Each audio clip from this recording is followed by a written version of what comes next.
Salam untuk kita semuanya, berjumpa lagi dengan saya di channel Aritela Tutorial, tempat kita untuk berbagi informasi seputar informasi pendidikan dan informasi guru, serta informasi honorer dan informasi lain yang ada hubungannya dengan dunia pendidikan dan guru dan dunia honorer.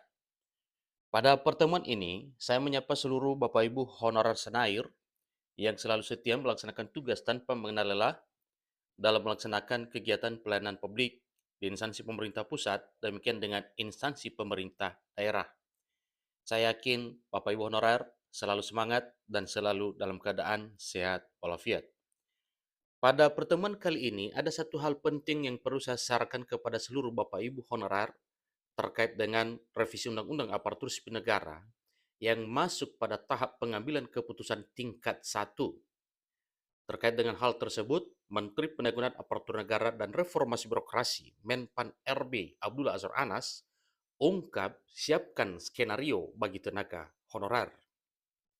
Nah, Bapak Ibu, informasi terbaru terkait dengan RUASN dan apa yang disampaikan oleh Menpan RB terkait dengan skenario bagi tenaga honorer, tentunya ini merupakan satu kabar gembira Bapak Ibu ya.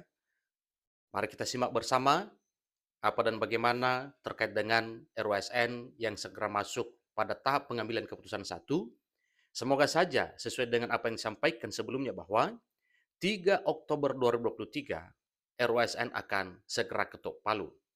Simak informasi sampai selesai dan jangan lupa tekan tombol subscribe, share, dan komen serta nyalakan tombol notifikasinya supaya semua informasi yang disalurkan melalui channel ini selalu update di layar Bapak Ibu. Tanpa basa-basi lagi, langsung pada informasinya. Kabarnya, revisi Undang-Undang Aparatur Sipil Negara akhirnya masuk ke tahap pengambilan keputusan tingkat 1. Kabar tersebut jelas menjadi kabar bahagia terutama untuk para tenaga honorer yang telah menunggu lama.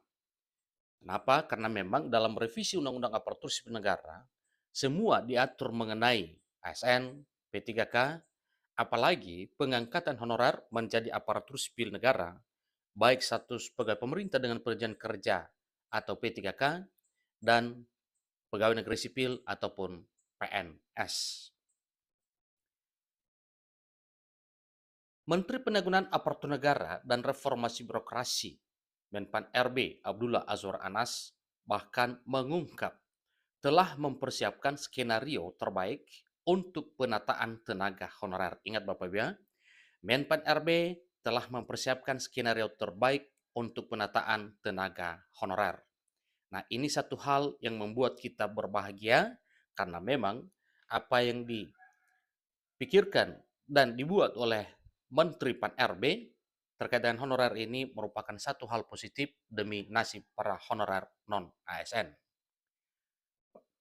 Pada rapat kerja pengambilan keputusan tingkat 1 antara pemerintah dengan Dewan Perwakilan Rakyat Republik Indonesia, Menteri Pendayagunaan Aparatur Negara dan Reformasi Birokrasi menjelaskan ada 7 agenda transformasi dalam revisi Undang-Undang Aparatur Sipil Negara di hadapan Komisi 2 Dewan Perwakilan Rakyat Republik Indonesia, sebagaimana yang telah diungkapkan sebelumnya bahwa pada rapat itu nantinya akan disampaikan beberapa hal terkait dengan agenda transformasi dalam revisi Undang-Undang Aparatur Sipil Negara di hadapan Komisi 2 Dewan Perwakilan Rakyat Republik Indonesia.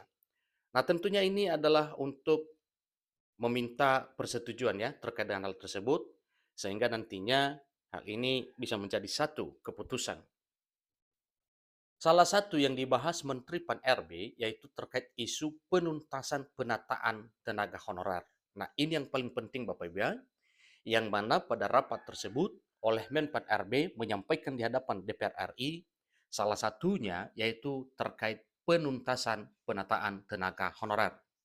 Semoga saja hal ini nantinya bisa membawakan hasil yang sebagaimana harapan dan akan segera ada informasi terbaik terkait dengan pengesahan revisi Undang-Undang Aparatur Sipil Negara. Informasi terkait dengan hal ini Bapak Ibu, gaji honorer juga Satpam Provinsi DKI Jakarta tembus 5,6 juta per bulan, melebihi gaji PNS tertinggi. Kita lanjutkan, tidak hanya isu penataan tenaga honorer saja Menteri Penanggulangan Aparatur Negara dan Reformasi Birokrasi Menpan RB Abdullah Azwar Anas juga memaparkan isu lain yang ada di dalam revisi Undang-Undang Aparatur Sipil Negara. Menteri Pan RB juga membahas isu terkait transformasi rekrutmen dan jabatan aparatur sipil negara yang akan memberikan ruang rekrutmen ASN lebih fleksibel. Kemudian terkait dengan mobilitas talenta nasional, Menteri Pan RB ungkap akan mengurangi kesenjangan sumber daya manusia di berbagai daerah. Tidak hanya itu, dalam revisi Undang-Undang Aparatur Sipil Negara, pola pengembangan aparatur sipil negara tidak lagi klasikal, di mana Menteri Pan RB bersama pemerintah merancang experiential learning seperti magang dan on-the-job training. Menteri Pan RB juga membahas masalah reformasi pengelolaan kinerja, di mana revisi Undang-Undang Aparatur Sipil Negara akan membuat pengelolaan kinerja dilaksanakan untuk memastikan pencapaian tujuan organisasi.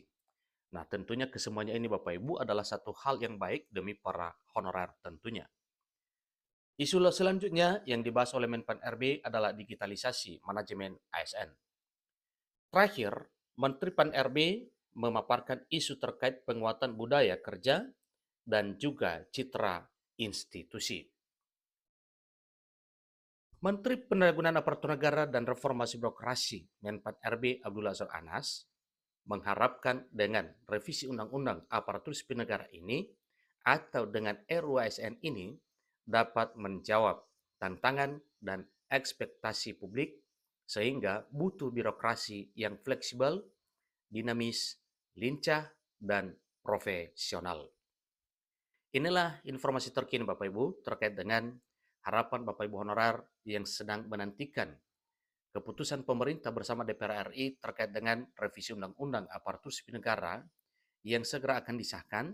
Dan sebelumnya, satu tambahan informasi selain informasi ini bahwa oleh Mardhani Alisera selaku anggota Komisi 2 Dewan Perwakilan Rakyat Republik Indonesia, dalam hal ini juga sekaligus sebagai anggota Panja Kerja RUASN, menyampaikan bahwa revisi Undang-Undang Aparatur Sipil Negara akan segera masuk pada pengambilan keputusan dan seterusnya akan dibawa ke sidang paripurna dan semoga saja tidak ada halangan. Nantinya pada tanggal 3 Oktober ke depan ini, RUASN akan segera ketuk palu. Dengan ketuk palu, maka semua harapan honorer bisa tercapai sebagaimana harapan, sebagaimana yang sudah disampaikan sebelumnya, bahwa semua tenaga honorer akan diangkat menjadi aparatur sipil negara. Demikian informasinya, sampai ketemu pada informasi berikutnya. Terima kasih.